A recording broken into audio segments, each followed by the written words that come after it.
put it simply, Velvet was probably one of the happiest living things in the whole world. She would just always make someone happy simply by walking up to them, looking at them, sniffing their hand.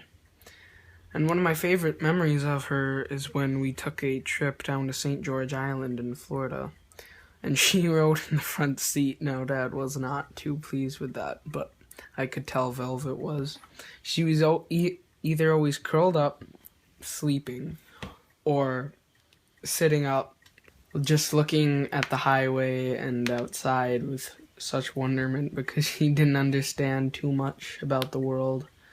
Like, we have a cherry tree in front of our house, and on the sunny days when the birds would fly through the branches, she would chase their shadows, not knowing that's all they were, shadows.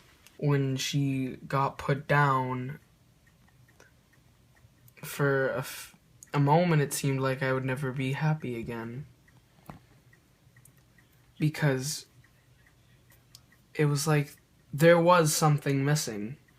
She put so much joy into everyone's life. When she was gone, everyone was just like, what?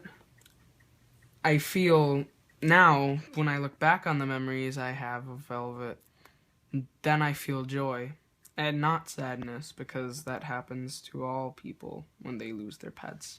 I remember all these wonderful things. Like once when we left to go somewhere, I forget, maybe it was out to dinner or to our aunt's house. But when we came back, it turns out she got trapped in the bathroom door, and she had tried to scratch her way out, and there's all scratches all over the bathroom door, and those scratches are still there.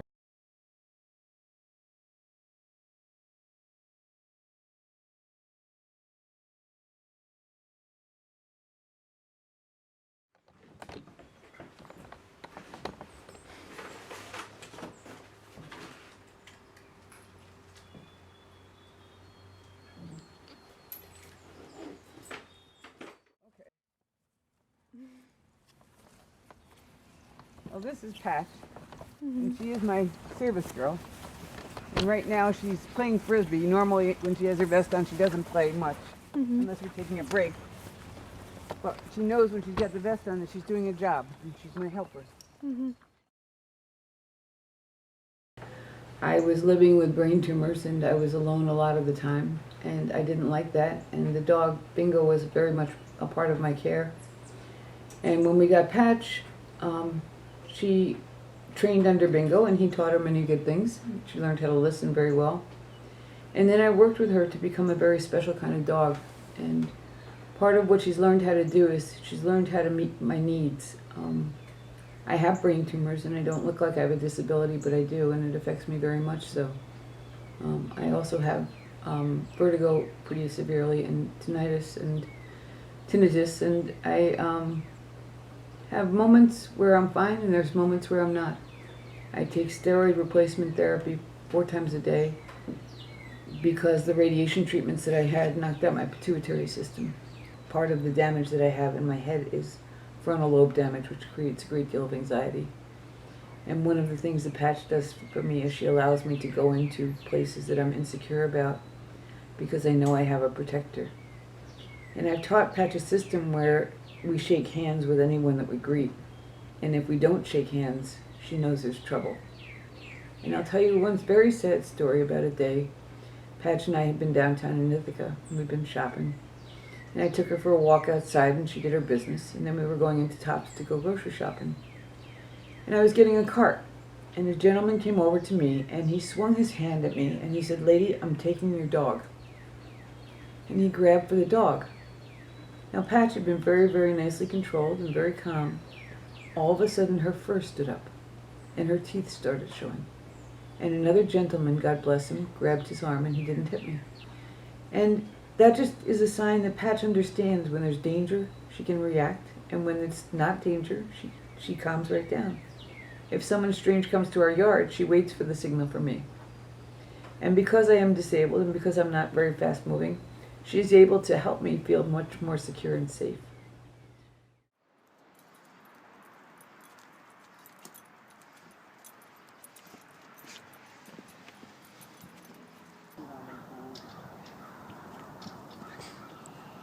Don't videotape my dog pooping.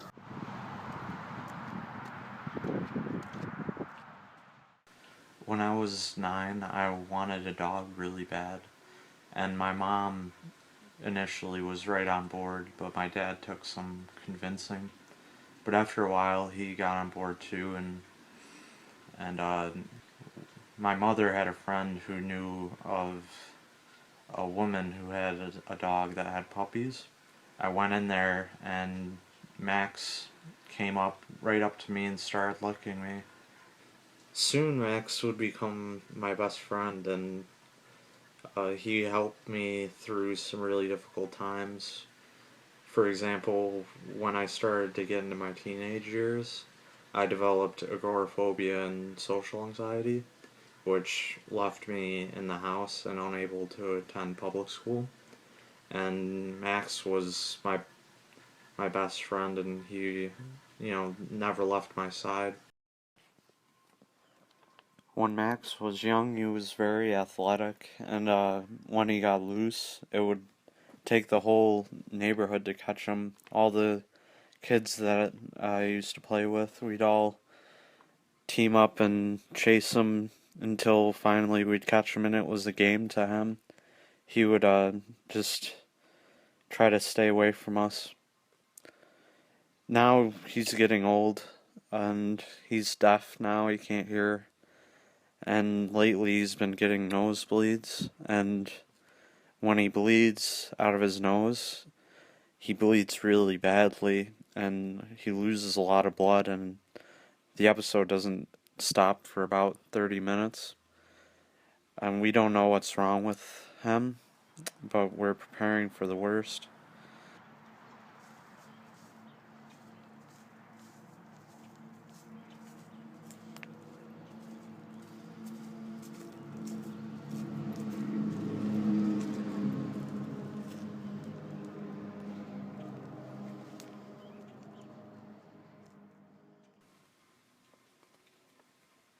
It's difficult because Max has become a very important part of my life.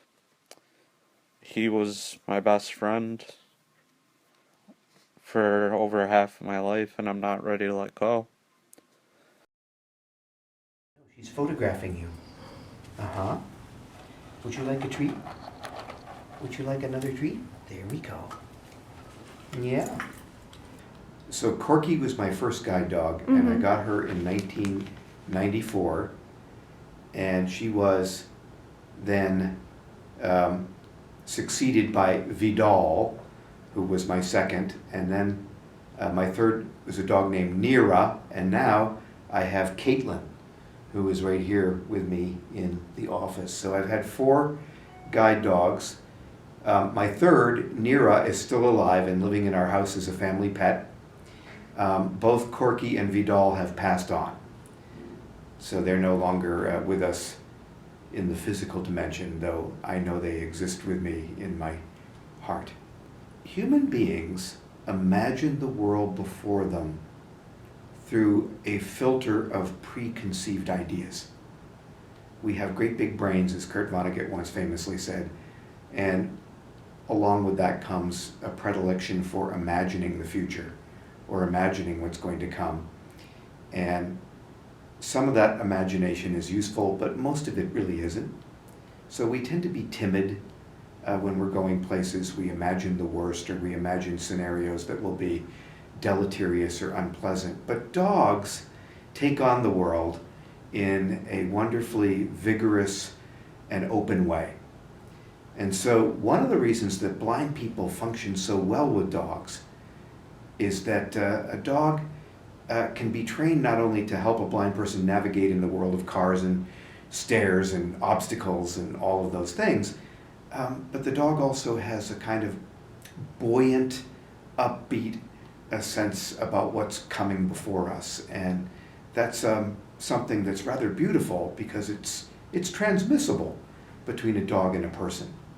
So a lot of blind people will say, wow, my guide dog is not only a fabulous assistant when it comes to navigating the world, but they make me feel more confident and joyous about the world. When a guide dog is working, And a guide dog is the term for service dogs that work with the blind, right?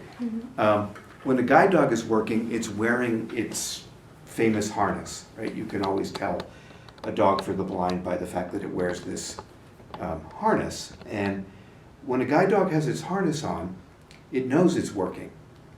And many people will walk up to me and say, "Oh, can I pet your dog?" And mostly I say no, because when a guide dog is wearing its harness, you're really not supposed to let people pet it. It's focusing, it's thinking about you, it's thinking about what it has to do. It's not really all that interested in being petted by strangers. But then again, sometimes, I think, well, this person looks somehow, how do I say it? Like they look needy or something. And I think, well, yeah, it won't really hurt anything to let them pet my dog. And then they look a little surprised because the dog doesn't care. Right? If you go to pet a dog that's wearing a harness, it'll look at you, but it really won't respond. I go in a restaurant and she goes right under the table and disappears and no one knows she's there, right? She's not begging for food, she's not looking for attention, right? So the demeanor of a working dog is really very, what to say? I mean, I say professional, but I would say also rigorous, and they know it. I think they take pride in it. I'm working here. And by the way, they like to work. There are a lot of breeds of dogs that really enjoy having a job. And so I can tell you that all of my guide dogs have been proud of their avocation.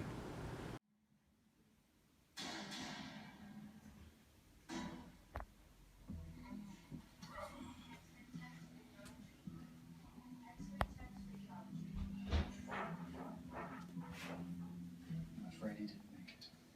Of course. It might comfort you to know that he died. Velvet. There's a lot of...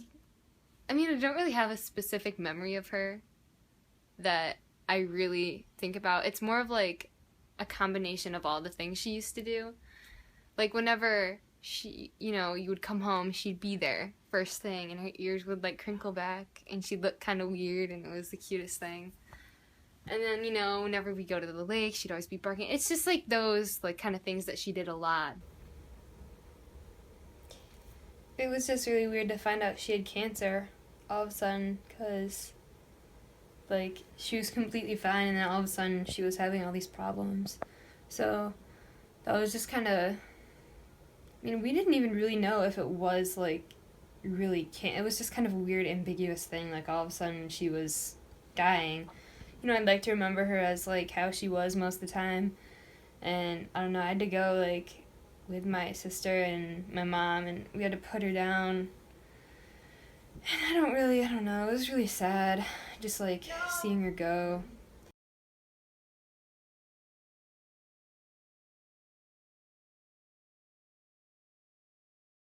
Rohatad oil, Hinamel Halum, Beret, Free, Hagafen. Say amen. Say amen. Yes, amen. That's very good. I was a special ed teacher and a regular ed teacher and even a college professor. And I loved kids and I loved people, but I was confined to the house. And one of the things that Patch has allowed me to do is to venture out of the house a little bit more. I have a very weak memory system. So if I go to the mall and I park my car and I shop for a little while, when I come out to go home, I have no idea where I left the car. So I'll say to Patch, "Can you show me where the car is?" And Patch will actually take the lead with her leash and she'll pull me in the direction that we're going for the car. But she also has another very important function, and that is that when I'm hurt and when I'm down, Patch will go and get help.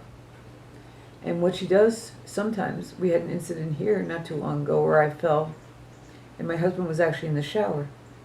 She ran between me and my husband at the shower so much and barked at him so loudly that he actually stepped out of the shower and yelled, "Are you hurt?"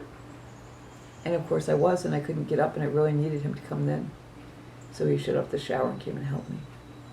But Patch knows enough to be able to go and get help. You ready? Tree. She turned her head away.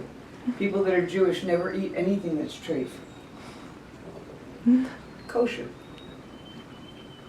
Which one do you want? She'll eat the kosher piece. It's important to understand that a dog like this gives somebody like me a sense that I can be safe and secure. And that I know that in almost any situation, Patch will judge the situation and get the help that I need. And that's really, truly important.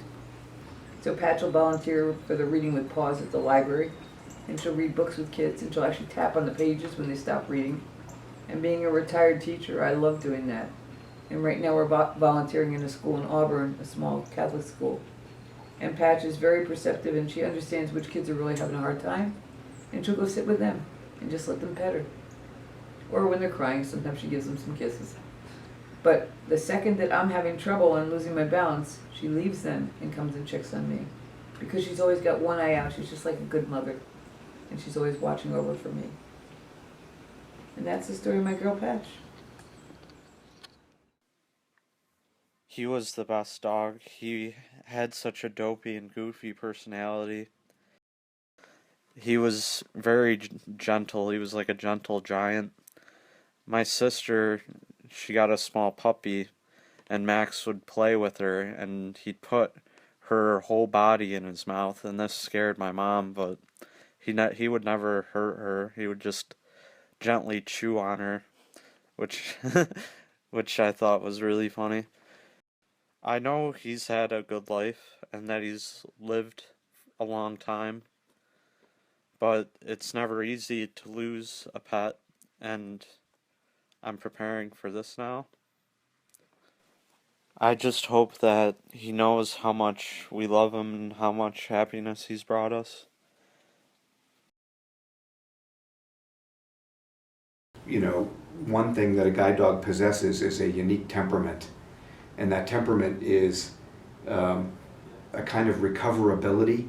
They can have close calls with traffic and not be, affected in a negative way by that. They're eager to keep going, to do what they do. They can take surprises and recover from them and go on. There has to be a temperament in a guide dog that is eager to be like the Marines, the few, the proud. They have a kind of wonderful urban confidence about them.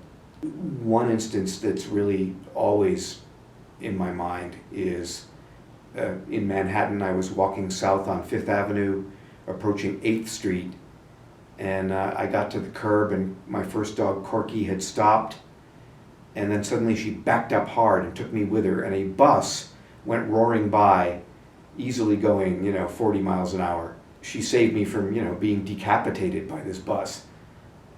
So, when you have that experience with a working animal, you better believe you have this profound sense of connection, that the two of you are deeply bonded and, keenly alert for each other. And that's a very, very powerful thing. That's happened to me with my subsequent dogs too, that they've made decisions that have, been life-affirming or life-protecting. Also, when you travel alone, if you're in some distant city and you're in a hotel by yourself and you've got your guide dog with you, that dog is so wonderfully connected to you. You don't feel a sense of existential alienation. You've got your buddy with you. So there's always that sense of kindred spirit by your side. It's really quite beautiful. So, a working dog is both a practical and wonderful ally, but it's also a soulmate, It's an amazing thing.